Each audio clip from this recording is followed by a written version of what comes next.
ചില ക്രൈസ്തവർക്ക് കേരളത്തിൽ പ്രധാനമന്ത്രിയോടും BJPയോടും ഒക്കെ ചേർന്ന് നിന്നാൽ കൊള്ളാമെന്ന താല്പര്യങ്ങൾ ഉണ്ടായിട്ടുണ്ട്. മലയാളത്തിൽ ഒരു ചൊല്ലുണ്ട്, ഊതിക്കൊണ്ട് കഴുത്തറുക്കുക. അവിടെ മെത്രാന്മാരെ ആദരിക്കുന്നു, പുൽക്കൂട് വന്ദിക്കുന്നു. ഇവിടെ പുൽക്കൂട് നശിപ്പിക്കുന്നു. നല്ലേപ്പിള്ളിയിലെ ക്രിസ്മസ് സമ്മാനം. ഇന്ന് ക്രിസ്മസ് ദിവസമാണ്. ഈ ക്രിസ്മസ് ദിവസത്തിൽ നല്ലേപ്പിള്ളിയിൽ കേരളത്തിലെ ക്രൈസ്തവർക്ക് കിട്ടിയ ഒരു സമ്മാനത്തെക്കുറിച്ച് തന്നെ പറയാമെന്ന് ഞാൻ കരുതുന്നു. വാർത്ത എല്ലാവരും അറിഞ്ഞതാണ്. നല്ലേപ്പിള്ളിയിലെ ഗവൺമെന്റ് സ്കൂളിൽ ഒരു പുൽക്കൂട് ഒരുക്കുകയും ക്രിസ്മസ് ആഘോഷം സംഘടിപ്പിക്കുകയും ചെയ്തുകൊണ്ടിരുന്നപ്പോൾ അവിടേക്ക് കയറി വന്ന വിശ്വ ഹിന്ദു പരിഷത്തിന്റെയും ബജ്രംഗ് ദളിന്റെയും പ്രവർത്തകർ ആ ചടങ്ങ് അലങ്കോലമാക്കി. അതിനെ തുടർന്ന് സ്കൂൾ അധ്യാപകർ നൽകിയ പരാതിയുടെ അടിസ്ഥാനത്തിൽ പോലീസ് കേസെടുക്കുകയും ചില പ്രവർത്തകരെ അറസ്റ്റ് ചെയ്യുകയും ചെയ്തു. ഇതോടനുബന്ധിച്ച് ചില കാര്യങ്ങൾ പറയട്ടെ. ഇന്ത്യയുടെ പ്രധാനമന്ത്രി ശ്രീ നരേന്ദ്രമോദി കഴിഞ്ഞ ദിവസം ഡൽഹിയിലെ CBCI ആസ്ഥാനത്ത്, അതായത് കത്തോലിക്ക സഭയുടെ ആസ്ഥാനത്ത് ബിഷപ്പുമാരൊരുക്കിയ ക്രിസ്മസ് ആഘോഷത്തിൽ പങ്കെടുക്കുകയും സ്നേഹത്തിന്റെയും സാഹോദര്യത്തിന്റെയും ഐക്യതയുടെയും ഒക്കെ പ്രതീകമാണ് ക്രിസ്മസ് എന്ന് നരേന്ദ്രമോദി പറഞ്ഞു. ലോകവ്യാപകമായി പ്രധാനമന്ത്രിയുടെ ക്രിസ്മസ് സന്ദേശത്തിന് വലിയ പ്രാധാന്യം ലഭിച്ചു. കത്തോലിക്ക സഭയുടെ ആസ്ഥാനത്ത് ചെന്ന് ക്രിസ്മസ് ആഘോഷങ്ങളിൽ പങ്കെടുത്തു, പുൽക്കൂടിനെ വന്ദിച്ചു. എല്ലാം നല്ല കാര്യം. അത് നൽകുന്ന സന്ദേശവും നല്ലതാണ്. അതിനുശേഷം അദ്ദേഹം കുവൈറ്റിലേക്ക് യാത്രയായി. ലോകരാജ്യങ്ങൾക്കിടയിൽ നമ്മുടെ പ്രധാനമന്ത്രിക്ക് ലഭിക്കുന്ന വലിയ സ്വീകരണത്തിൽ ഒരു ഭാരതീയൻ എന്നുള്ള നിലയിൽ നമുക്കെല്ലാം അഭിമാനമുണ്ട്. അപ്പോൾ തന്നെ ഒരു കാര്യം വേദനയോടുകൂടി ഓർപ്പിക്കട്ടെ. നമ്മുടെ രാജ്യത്തിന്റെ ഭാഗമാണ് മണിപ്പൂർ. എത്ര നാളായി അവിടെ കലാപം നടക്കുന്നു. ക്രൈസ്തവ ദേവാലയങ്ങൾ ചുട്ടരിക്കപ്പെട്ടു. അതിന്റെ കാര്യകാരണങ്ങളിലേക്ക് ഞാൻ പോകുന്നില്ല. ആരുടെ ഭാഗത്ത് തെറ്റെന്നുള്ളതിനെ കുറിച്ച് പറയുന്നില്ല. പക്ഷേ ലോകമെങ്ങും പോകുന്ന പ്രധാനമന്ത്രി ഈ ഭാരത രാജ്യത്തെ ഒരു സ്റ്റേറ്റായ മണിപ്പൂരിൽ ഒന്ന് സന്ദർശനം നടത്തേണ്ടതല്ലായിരുന്നോ എന്ന് വേദനയോടുകൂടെ ചോദിക്കട്ടെ. എന്നാൽ അതേസമയം തന്നെ കേരളത്തിൽ BJP അവരുടെ സ്വാധീനം വർദ്ധിപ്പിക്കുവാനുള്ള അടുത്ത തവണയെങ്കിലും നിയമസഭയിൽ കാര്യമായ ഒരു പ്രാതിനിധ്യം അവർക്ക് ലഭിക്കണമെന്ന ആഗ്രഹത്തോടുകൂടെ പ്രവർത്തനങ്ങൾ സജീവമാക്കിയിരിക്കുന്ന ഒരു കാലഘട്ടമാണ്. അതിനുവേണ്ടി അവർ ഈ ക്രിസ്മസ് കാലത്ത് സ്നേഹ സന്ദേശ യാത്രയുമായി ക്രൈസ്തവ കുടുംബങ്ങളിലേക്ക് കേക്കും ആശംസയും ഒക്കെയായി എത്തുവാനായിട്ട് തീരുമാനിച്ചിരുന്നു. ഒരുപക്ഷെ ഈ ദിവസങ്ങളിൽ അവരിൽ പലരും ക്രൈസ്തവ കുടുംബങ്ങളിലൊക്കെ എത്തിയിട്ടുമുണ്ടാകാം. എന്നാൽ അങ്ങനെ ഇരിക്കെയാണ് നല്ലേപ്പിള്ളിയിൽ സംഘപരിവാരത്തിലെ ചില തീവ്രവാദ നിലപാടുകാർ BJPയുടെ ഈ ആഗ്രഹത്തിന്റെ കടയ്ക്കൽ കത്തിവെച്ചുകൊണ്ട് ക്രിസ്മസ് ആഘോഷം അലങ്കോലമാക്കിയത്. വ്യാപകമായ പ്രതിഷേധമാണ് കേരളത്തിൽ ഇത് സംബന്ധിച്ച ക്രൈസ്തവ സഭകൾ ഉയർത്തുന്നത്. പ്രത്യേകിച്ച് നമ്മുടെ പ്രിയ മുഖ്യമന്ത്രി പിണറായി വിജയനും ഇത് ഏറ്റെടുത്തിട്ടുണ്ട്. അദ്ദേഹത്തിന്റെ ക്രിസ്മസ് സന്ദേശത്തിലെ ഒരു പ്രധാനപ്പെട്ട ഐറ്റം തന്നെ നല്ലേപ്പിള്ളിയിലെ സംഭവമാണ്. പാലക്കാട് ജില്ലയിലെ ചിറ്റൂരിലെ നല്ലേപ്പിള്ളിയിലുള്ള ഗവൺമെന്റ് സ്കൂളിൽ ക്രിസ്മസ് ആഘോഷം അലങ്കോലമാക്കിയപ്പോൾ അത് BJP അല്ല എന്നുള്ള നിലയിലുള്ള ഒരു പ്രചരണവും നടക്കുന്നുണ്ട്. അതെങ്ങനെയാണ് BJP അല്ലാതാകുന്നതെന്ന് എനിക്ക് മനസ്സിലാകുന്നില്ല. കാരണം BJPയും വിശ്വ ഹിന്ദു പരിഷത്തും ബജ്രംഗ് ദളും എല്ലാം ഒരു കുടക്കീഴിൽ നിൽക്കുന്ന ഒരമ്മ പെറ്റ മക്കളെ പോലെ ഒന്നിച്ചു പ്രവർത്തിക്കുകയും ഒന്നിച്ചു പോരാടുകയും ഒന്നിച്ചു ഭരിക്കുകയും ഒക്കെ ചെയ്യുന്ന സംഘടനകളാണെന്ന് നമുക്കെല്ലാവർക്കും അറിയാം. ഇവരുടെയൊക്കെ ഐഡിയോളജി അടിസ്ഥാനപരമായി തന്നെ ക്രൈസ്തവർക്കെതിരാണെന്നും എല്ലാവർക്കും ബോധ്യമുള്ളതാണ്. എന്നാൽ സമീപകാലത്ത് ചില ക്രൈസ്തവർക്ക് കേരളത്തിൽ പ്രധാനമന്ത്രിയോടും BJPയോടും ഒക്കെ ചേർന്ന് നിന്നാൽ കൊള്ളാമെന്ന താല്പര്യങ്ങൾ ഉണ്ടായിട്ടുണ്ട്.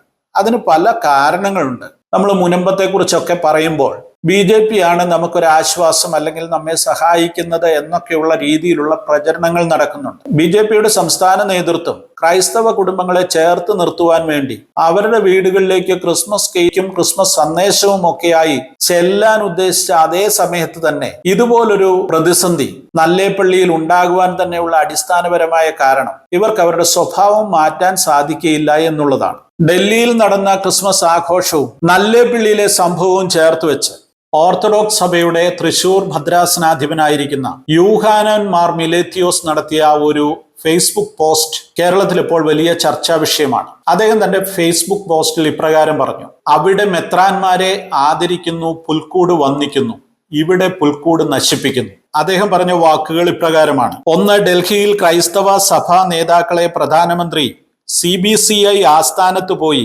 അവിടെയുള്ള പുൽക്കൂട്ടിൽ പുഷ്പാർച്ചന നടത്തുന്നതാണ്. അതേസമയം അദ്ദേഹം പ്രതിനിധീകരിക്കുന്ന പാർട്ടിയുടെ പ്രാദേശിക ഘടകം പാലക്കാട്ടെ 2 സ്കൂളുകളിൽ ഇതേ പുൽക്കൂട് നശിപ്പിക്കുകയും അത് ക്രമീകരിച്ച അധ്യാപകരെ ഭീഷണിപ്പെടുത്തുകയും ചെയ്യുന്നു. മലയാളത്തിൽ ഒരു ചൊല്ലുണ്ട്, ഊതിക്കൊണ്ട് കഴുത്തറുക്കുക. അതുതന്നെയാണ് ഇവിടെ നടക്കുന്നത്. ഒരു സമൂഹത്തെ ഇല്ലാതാക്കാൻ ശ്രമിക്കുന്നു. ഈ രാജ്യത്ത് സവർണ ഹിന്ദുക്കളല്ലാതെ മറ്റാരും വേണ്ട എന്നുള്ള സംഘപരിവാർ അജണ്ടയുടെ ഭാഗമാണ് ഇത്. ഒന്നെങ്കിൽ ഇവർ ഇവിടുന്ന് പുറത്തു പോകണം, അല്ലെങ്കിൽ അടിമകളായി ജീവിക്കണം എന്നതാണ് മനോഭാവം. പക്ഷെ ഇത് അത്ര എളുപ്പത്തിൽ നടപ്പിലാക്കുവാൻ സാധിക്കുകയില്ല.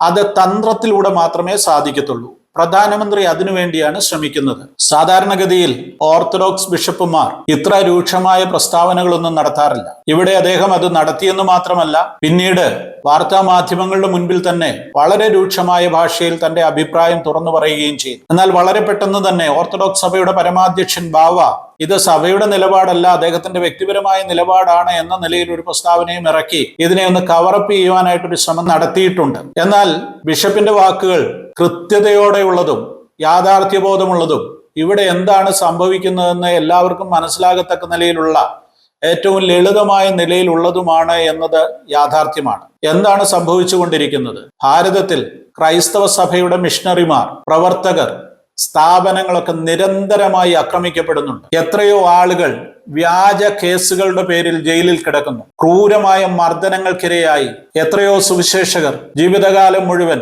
വേദന അനുഭവിച്ച് ജീവിക്കേണ്ടി വരുന്നു. 2000 വർഷം മുമ്പ് ക്രൈസ്തവർ എത്തിയ ഒരു ഭൂമിയിലാണ് ഇന്നും ക്രൈസ്തവർ പീഡിപ്പിക്കപ്പെടുന്നതെന്ന് ഓർക്കുമ്പോൾ എത്ര നിരാശാജനകമാണ് കാര്യങ്ങൾ. ഈ ക്രിസ്മസ് കാലഘട്ടത്തിൽ ക്രൈസ്തവ വേദികളിലേക്ക് ക്ഷണിച്ച് ആനയിക്കപ്പെട്ട് പ്രധാനമന്ത്രി സ്നേഹത്തിന്റെയും ഐക്യതയുടെയും സാഹോദര്യത്തിന്റെയും ഒക്കെ സന്ദേശം നൽകുമ്പോൾ തന്നെ തീവ്ര ഹൈന്ദവ സംഘടനകൾ, വിശ്വ ഹിന്ദു പരിഷത്തിനെയും ബജ്രംഗ് ദളിനെയും പോലെയുള്ള സംഘടനകൾ, ഈ ബജ്രംഗ് ദളിനെ എല്ലാവർക്കും അറിയാമെന്ന് ഞാൻ കരുതുന്നു. ഒറീസയിൽ കുഷ്ഠരോഗികൾക്ക് വേണ്ടി ജീവിതം ഒഴിഞ്ഞുവെച്ച ഗ്രഹാം സ്റ്റെയിൻസ് എന്ന് പറയുന്ന ഒരു പാവം മനുഷ്യനെയും അദ്ദേഹത്തിന്റെ 2 പിഞ്ചു കുഞ്ഞുങ്ങളെയും ഒരു വാനിനകത്തിട്ട് ചുട്ടുകൊന്നവരാണ് ഈ ബജ്രംഗ് ദളുകാർ.